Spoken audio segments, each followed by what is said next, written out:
When Battlefield 2042 was officially revealed in June, it already had us questioning its system of paid upgrades, $70 price on PS5 and Xbox Series X and S, and lack of a campaign. Originally slated for October, it was pushed back to November 19th for the sake of further polish. Since then, we'd have an underwhelming open beta and reports of troubled development behind the scenes. Regardless of the latter, there's no denying that the shooter needs a lot of work before it's out. Here are 10 reasons to be wary of pre-ordering ahead of launch. AI Soldiers. When DICE announced that there would be bots, aka AI Soldiers, that would fill a match, thus reducing matchmaking times, players were rightfully skeptical, especially since AI can't use specialists. Fast forward to the beta, and the quality of the bot AI has left much to be desired. Whether it's meandering on the field, driving into walls, or just running out into the open for some easy kills, the bots are pretty lame. In a recent article about what it learned from the open beta, DICE said that, quote, bot-heavy servers were too prevalent across those first few hours for many players. Too many of you were being dropped into games that weren't being successfully backfilled and left you fighting against bots. Our bots are designed as a good way for new players to learn how to play Battlefield and to provide new options for veterans of the franchise to take new players under their wing and show them how to PTFO. Bots are not designed as a replacement for other players, end quote. Of course, it then adjusted matchmaking to ensure that players were getting into games with more human players.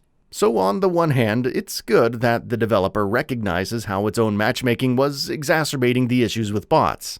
But on the other hand, it doesn't change the fact that the bot AI is still terrible, which is only going to become more egregious once multiplayer populations begin declining. It might not be the biggest issue at launch, but will impact the game afterwards, sooner or later. UI issues. The user interface, especially when checking team stats and matches, is one of the most confounding that you'll ever see in a shooter. It's bad enough that you get annoying pop-ups that cover the top portion of the screen every time an objective has been captured or lost. But not being able to tell quickly at a glance whether your team is performing well because of how cluttered the stats screen is doesn't help. Once again, DICE noted that this wasn't, quote, fully representative of the final experience, end quote, and that some essential components were missing or disabled to remove bugs, which have since been resolved. Big Map, which more easily indicates the different sectors in a map, is confirmed for the final game, and Comoros, used for quick in-game communication, is also coming. There were still issues with pinging in the beta, which the developer admits, quote, wasn't working as well as we would have liked, end quote. However, it said that you could expect it to function more responsibly when you're pinging locations, assets, and enemy soldiers in the final game. At least the kill log is becoming more easily readable, and score events will be situated below the crosshair. So that's a plus. DICE is also looking to improve visibility issues so that enemy soldiers now have an icon within 10 meters, if they're not blocked by terrain or other objects, of course. And friendly icons will be visible within 40 meters, even behind walls. Unfortunately, there's no word on whether the match stats screen is being improved by launch. Not enough multiplayer maps. In terms of score multiplayer content, Battlefield 2042 releases with only 7 maps, which is even less than Battlefield 5's 8 maps at launch. The reception to one of them, Orbital, has been mixed, to say the least. Even with the awesome spectacle of seeing a rocket launch into space, this is somewhat alleviated by the fact that Battlefield Portal will have, on top of 2042's launch maps, 2 maps each from Battlefield 1942, Battlefield Bad Company 2, and Battlefield 3, each remade from the ground up. However, if the map quality isn't up to snuff, then not only does the core conquest rotation become that much more painful, but you have even less maps to choose from when sticking exclusively to Battlefield Portal. Map size. Having such huge maps might have made sense from the outset, since you need a fairly big space for 128 players and vehicles to battle it out. However, even with so many players and vehicles, Orbital just felt too big at times. When you're spending a lot of time seeking conflict instead of actively engaging in it, then it's a problem. Never mind how some weapons just won't be viable over such great distances, or how it encourages more vehicle hoarding. There are 4 maps that are at least as big, if not bigger, and while it ultimately comes down to their individual quality, we don't have high hopes after Orbital. Performance issues.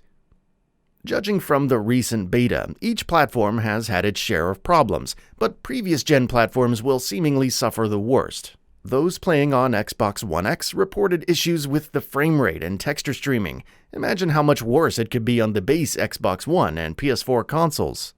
The Xbox Series X, despite maintaining a relatively stable 4K 60 frames per second performance, suffered from a lot of pop-in. In a competitive multiplayer shooter with vehicles where you need to assess threats from a distance on maps this big, pop-in will be annoying to deal with. Optimization issues. Even if you were playing the beta on PC, optimization was less than ideal. Several users on Reddit with a variety of setups, whether it was having an RTX 2080 or 3070, reported frame stuttering issues, though 60 to 70 frames per second seemed to be the average for many players. Stuttering was seemingly a big issue for everyone, along with high CPU and GPU usage. To be fair, DICE has recommended an AMD Ryzen 7 2700X or Intel Core i7-4790, 16GB of RAM, and either an NVIDIA GeForce RTX 3060 or AMD Radeon RX 6600 XT with at least 8GB of video memory.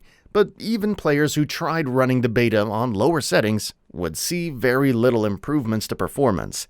DICE has since commented that it's been polishing the game significantly over the past month, and that it, quote, knew that the open beta build would therefore not showcase where we're at today with polish and how the game plays, not benefiting from all the additional work that's been done on the game since we branched in August, end quote. It then told players to expect more Battlefield 2042 updates over the next few weeks that let you get a glimpse on the great progress that the teams have made.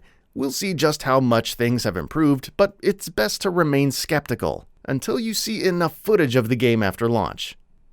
Sound design.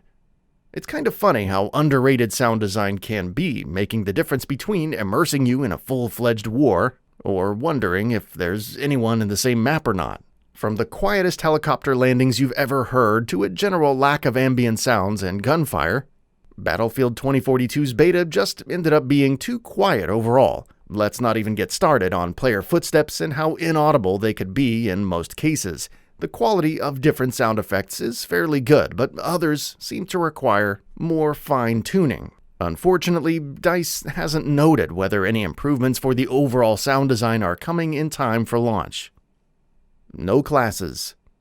One of the most annoying and least well-received decisions has been the removal of classes in favor of specialists. We'll get into the issues with specialists in just a minute, but right away, having no classes feels like the spirit of Battlefield has been lost. Instead of recon soldiers who can snipe from afar and set up defensive positions with C4 and motion sensors, or the engineer that can repair vehicles and use multiple anti-vehicle weapons, everyone can pretty much just choose whatever they feel like in Battlefield 2042. On top of messing with the balance, it means less cohesion and synergy while promoting more mindless gameplay.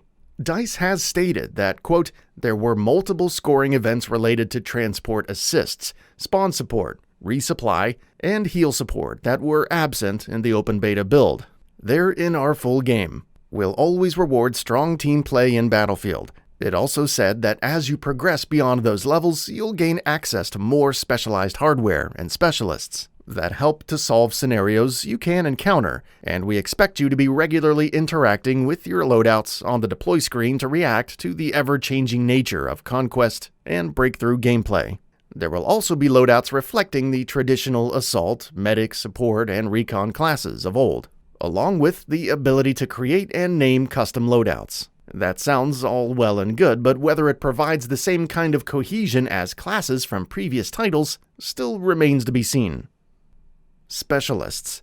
Specialists are akin to hero units, each having their own unique abilities and tools. Since they're replacing classes, you'd expect them to synergize properly and afford some level of tactics in the game.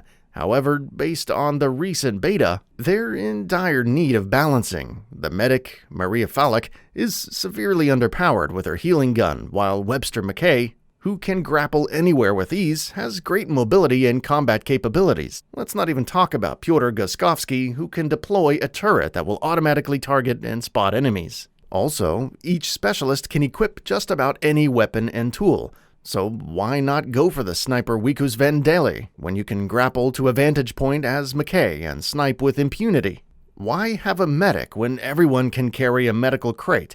Until each specialist has been tuned and more restrictions placed on who can use what weapons, they're not going to be a great substitute for classes anytime soon. And while you could just remove them in Battlefield Portal, why even have them in core multiplayer when they actively detract from the gameplay? Besides having something to monetize via cosmetics, of course. Bugs, bugs, bugs. It wouldn't be a beta without bugs, but Battlefield 2042 seems especially egregious in this regard.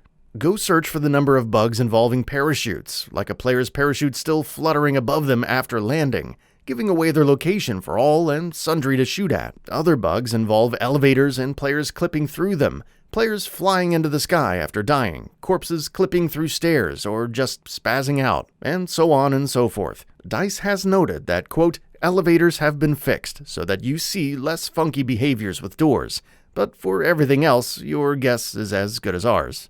That's all for now. If you enjoy what you saw, please hit the like button. And if you're new to the channel, now is a great time to subscribe. We upload brand new videos every single day. After subscribing, don't forget to enable all notifications by clicking the bell icon.